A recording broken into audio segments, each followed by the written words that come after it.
Arthur. Que Dieu vous bénisse, que Dieu vous garde. Pendant ces semaines, nous sommes en train de parler sur le combat de la destinée. Bien-aimé dans le Seigneur, tant que tu es en train de vivre, sachez-le qu'il y a un combat qui est devant toi. Mais le mesure de grâce est que dès le jour de ta naissance, Dieu savait déjà que tu auras une bonne destinée. Alors la pensée de Dieu est que tu puisses avoir une bonne destinée. Même si l'ennemi avait condamné ta destinée, aujourd'hui je suis venu te dire que la condamnation n'aura plus d'impact sur ta destinée.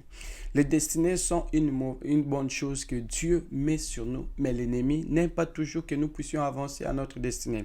Aujourd'hui, j'aimerais juste te dire que lorsqu'on parle des combats de la destinée, et c'est une chose qui est souvent spirituelle, qui devait être appliquée dans votre vie. Quand il y a la destinée, donc il y a une application de la destinée.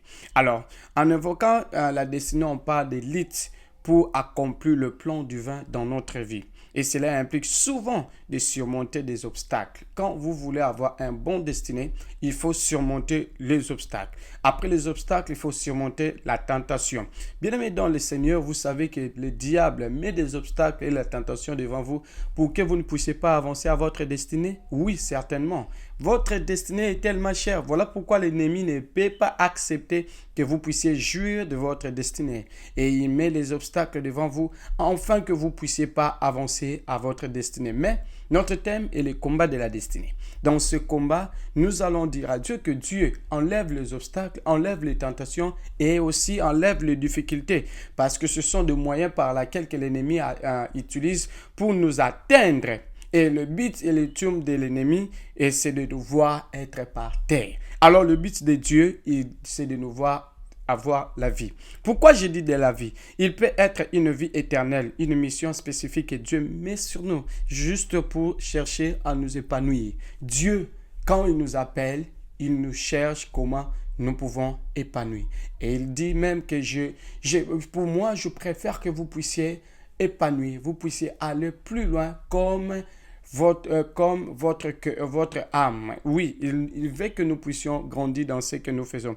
Voilà pourquoi nous devons être des gens qui s'épanouissent. Dans ce combat, bien-aimé dans le Seigneur, Dieu nous appelle à être épanouissants à tous égards. Que l'Esprit de l'Éternel vous soit accordé, afin que vous puissiez être épanouis à tout ce que vous voulez faire. Dans ce combat, bien-aimé dans le Seigneur, je mérite de dire, ne ferme pas la main. Les combats, lorsqu'il arrive, il vient avec plusieurs types de façons dont il veut vous invoquer assez de ne pas toucher votre destinée. Voici quelques aspects ou clés qui va te permettre à ce que tu puisses lutter dans tes combats. Le premier des choses, la destinée comme un plan divin. Ici, je dis destinée, c'est souvent aperçu comme un plan préétabli par Dieu pour chaque individu.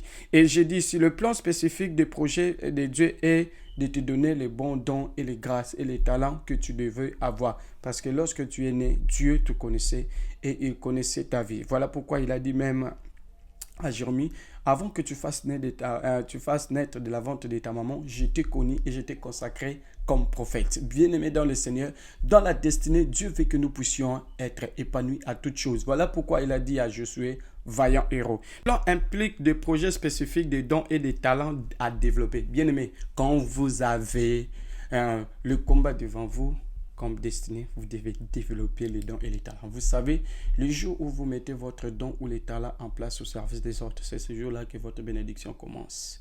Bien-aimé dans le Seigneur, que Dieu puisse contrôler votre vie et qu'il puisse bien gérer votre destinée. Et l'accomplissement de cette destinée est un appel à la croissance. Dieu veut que nous puissions croître dans tout ce que nous faisons. J'appelle même la croissance dans ta destinée. Dans ton chemin, que Dieu fasse croître tout ce que tu fais, tout ce que tu veux, que cela devienne à une croissance parce que Dieu veut que nous puissions croître. Voilà pourquoi il nous appelle aussi à la transformation. Dans ce combat de la destinée, bien-aimé dans le Seigneur, la croissance est tellement importante. Ne reste pas toujours sur la terre, ne reste pas toujours dans les choses qui étaient initiales, mais Développe ta connaissance dans le plan par lequel que Dieu est en train d'établir pour vous. Il ne faut jamais négliger ta destinée parce que ta destinée est la meilleure des choses que Dieu a déjà placées pour vous. Voilà pourquoi il a dit, je connais le projet que j'ai formulé sur vous. Projet de paix et de bonheur et non de malheur. Mon vœu de prière cet après-midi ou ce matin et que Dieu puisse proclamer une bonne chose dans ta destinée. Toi qui vivais un moment dont tu sentais que ta destinée était coffrée quelque part, j'ai prié mon Dieu que cela soit libéré au nom de Jésus. La destinée, c'est l'une des choses qu'il ne faut pas négliger. La destinée, c'est le miroir de votre lendemain. La destinée, c'est la pensée de Dieu dans votre avenir. La destinée, c'est quelque chose que Dieu a toujours voulu dans votre vie. Alors, bien-aimés dans le Seigneur, il ne faut pas oublier de mettre la prière comme votre plan fondamental concernant votre destinée. Bien-aimé dans le Seigneur, n'oublie pas la prière. Dans la destinée, il y a ce qu'on appelle la prière. Dans la destinée, il y a ce qu'on appelle la méditation. Dans la destinée, il y a ce qu'on appelle la force de résistance. Résiste, bien-aimé dans le Seigneur, et sois fécond dans ta destinée. Que Dieu te bénisse et que Dieu te garde. C'est votre serviteur, le prophète Joseph Kwidi. Que Dieu vous bénisse. N'oublie pas de vous abonner pour ne pas manquer de nouveaux vidéos qui va être là.